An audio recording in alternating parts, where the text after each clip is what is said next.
everybody.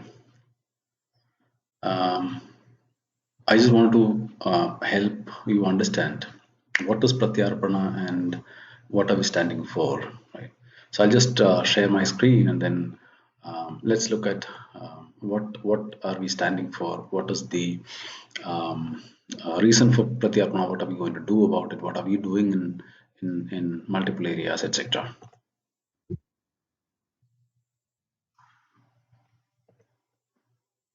So Pratyarpana is about it's a Sanskrit word. It talks about it is just the literal meaning is giving back. So you receive something, and as a token of appreciation or um, anything, you give back your whatever you have. This is what pratyarpana literally means. So in our case, we think we have from our birth onwards, we have taken a lot of things from Mother Earth, right? And it is our duty to make sure that we give back what we can to Mother Earth as well, so that this is the only planet that we have, and then it is our responsibility to make sure that we provide the right stewardship towards Mother Earth and our environment, so that it stays as it is. That is what basically it is. So, do we really need to do this? If you look at some of the statistics, these are not really very no, not really, even 10% or 5% of what we are experiencing today in terms of climate changes, in terms of environmental pollution and all that. But some statistics so that you're aware of where are we going with respect to our environment and with respect to how good are we treating our environment, right? So if you look at these statistics, so 90%, it says more than 90% of the causes for global warming are caused by human beings. Over 80% of our urban residents are exposed to air pollution levels, which are way beyond WHO limits. So if you look at even India, the most polluted, Bangalore, Delhi, and all comes in, top when we look at the most polluted cities in the world. 23% of all estimated global deaths are linked to pollution, maybe through air, maybe through water, maybe through something else. But there are there. So, most of the 70% of our drinking water is polluted. Can you imagine? If you look at the statistics in, the overly populated cities, the most urban cities, it is even worse. So, what we thought was, first and foremost, if you see, there is a lot of study that has gone into this area, and who's doing this is majorly, institutions like NASA, NOAA, etc., who are funded by the US government or the UN, etc. They are doing a lot of research in this area, and these statistics that I'm talking about are not new. These are there for decades. But if you ask how many of us in India knows the real issues with environmental pollution, what are the threats that it poses? I'm not sure. Even 5% of our total population would be able to answer that, right?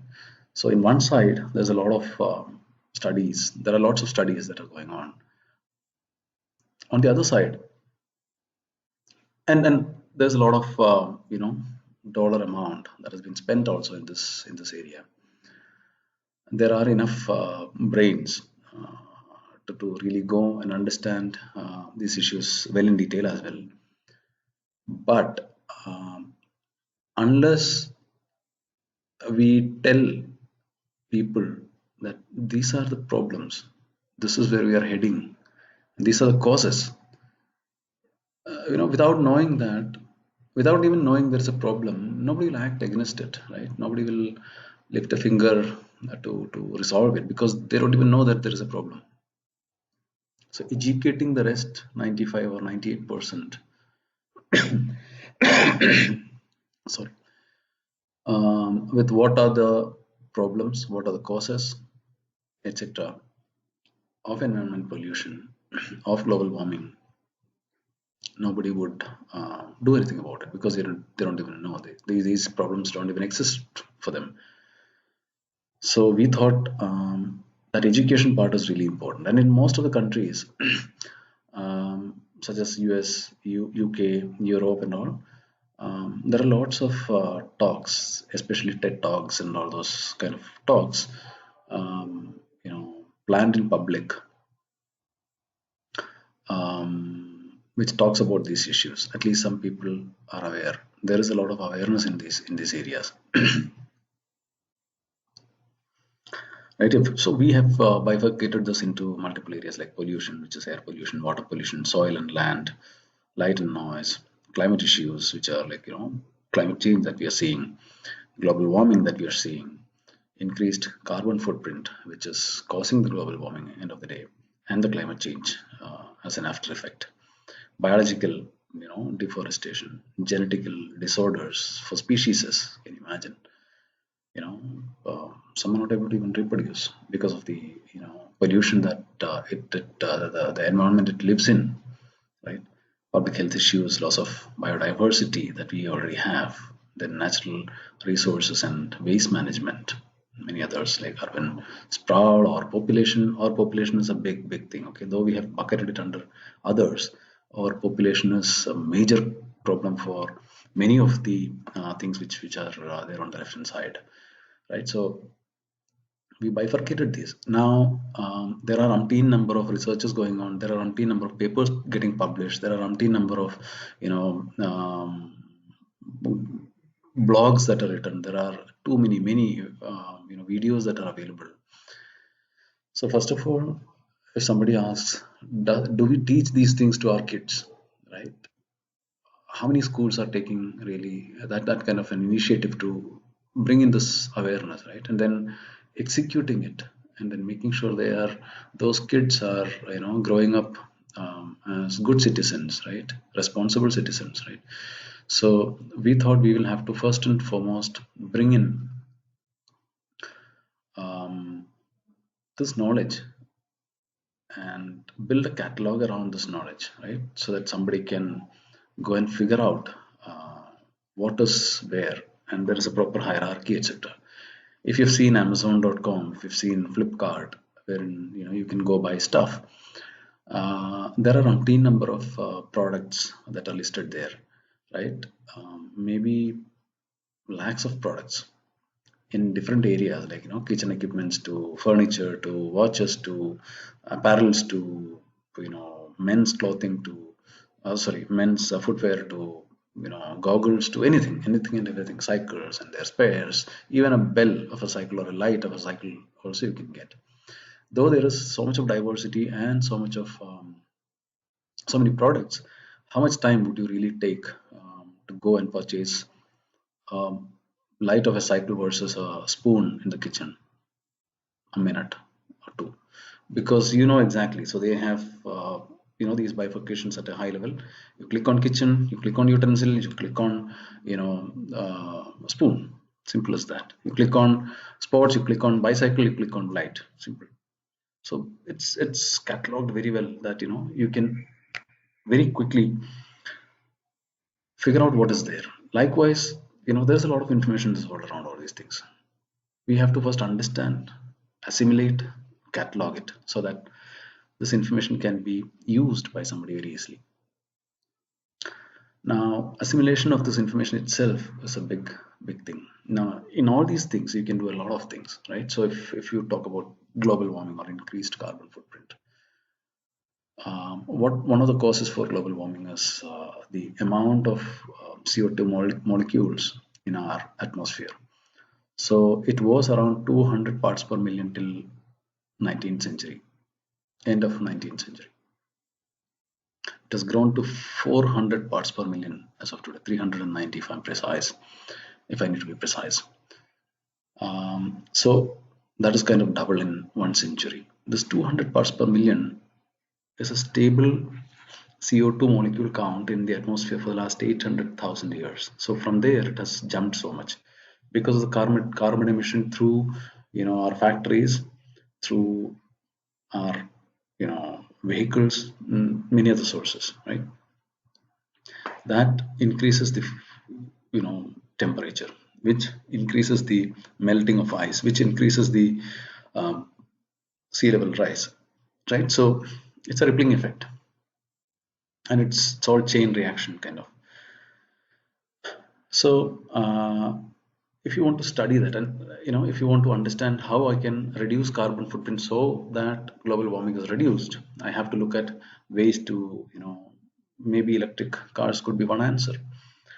Using CFL lamps instead of heavily, electricity used bulbs.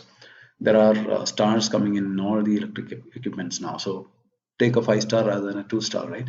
But if I need to do all these things, I need to first of all understand what is it, what is global warming, or what is carbon, footprint, right, and how to reduce it.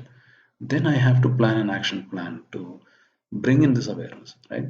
But if I can buy a car with which I can go, 500 kilometers in one full tank with 5 people, which costs only 4 lakhs. And if I have to buy an electric car, which costs me around say 8 lakhs, which will run and stop after 80 kilometers or 100 kilometers, and I don't have many, fuel stations where I can go and fill this, I will not. It will be difficult for me to really make it practical, right? So that is where all these government organizations and all that has to pitch in, and we citizens also should help them because there is only so much of hands that they have, right? So there's a requirement for we kind of people to mobilize and then help them. So there can be cycle tracks. There can be, many other ways which we can, with which government can also pitch in here. And then once we understand the problem, once we understand the solution, execution is still, I think, we can do that because we've seen it in many cases. Youth mobilize very quickly and they're very efficient, right? So assimilation of knowledge, plan how to, you know what are the action plans required to, once we understand these issues, what are the action plans required to address them, and then really build an action plan to get into execution, get people, get teams, educate them. Classroom sessions could be there, road shows could be there. Kids are our best energy sources and they are the best to mold. We should do that as well. I mean, in multiple countries, there are kids getting educated on design thinking. Design thinking is something which is used in corporates to build their, business strategies and all that. So kids are getting used to, design thinking, which is about opening up your creativity and innovation. How do you go about doing things rather than what you should do, right? So uh, it's a very good stuff to do to kids. So they are the best, best lot that we have. So we should, bring them up to build a better tomorrow for all of us, or for the entire Earth, Mother Earth, or for themselves and for the generation that is coming up, right, after them. So understanding this, building these. So this is briefly touching upon what I just said. Understanding knowledge acquisition is one thing. Acquire the knowledge, catalog it properly, and equip a team to deliver it so that people understand what it is. There could be conferences, there could be empty number of things that we can do. We can collaborate with the government, we can do a lot of stuff. So planning is required, a team to execute is required. All that has to be in paper. Then the execute phase comes, wherein we really bring in that, whatever we have planned into action, right? So there could be plan which is, ideal, and getting the execution into streamline would take a lot of time, and it is an evolving process. first year, but a step forward is a step forward, right? So take a step forward, you will take the next step, you will take the next step after that. So we will be able to, I think, go there.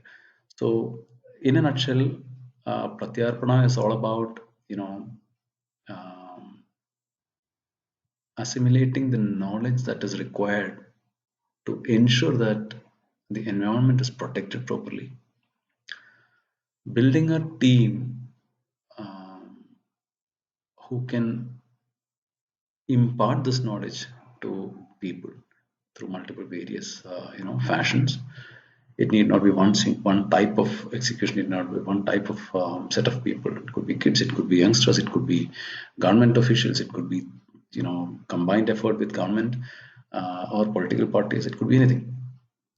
And the actual execution of so we are doing a lot of things. So I just saw, I think, Wayanad collector who was trying to make sure the Wayanad is clean. So she's building a lot of awareness in terms of waste disposal. That could be one portion of it, right? And we were having issues with Kasturi Rangan report on the Western Ghats, and the need for protection of Western Ghats, right? So there are initiatives.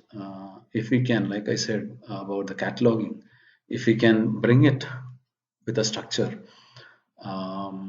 then I think there is an end goal, and all the activities that we are building or we are bringing into this will, end of the day, roll up to a proper plan that we have, which is nothing but the environment protection, right?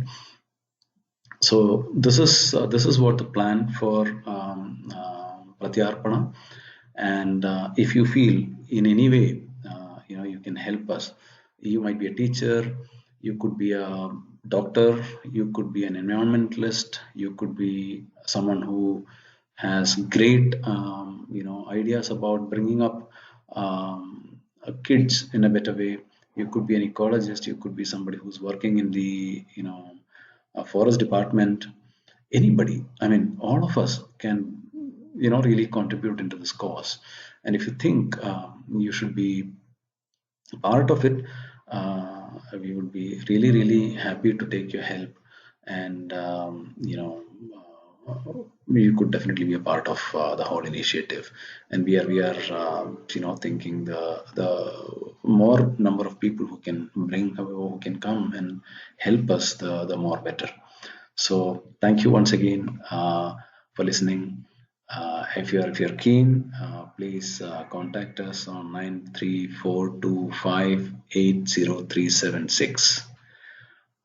Thank you very much.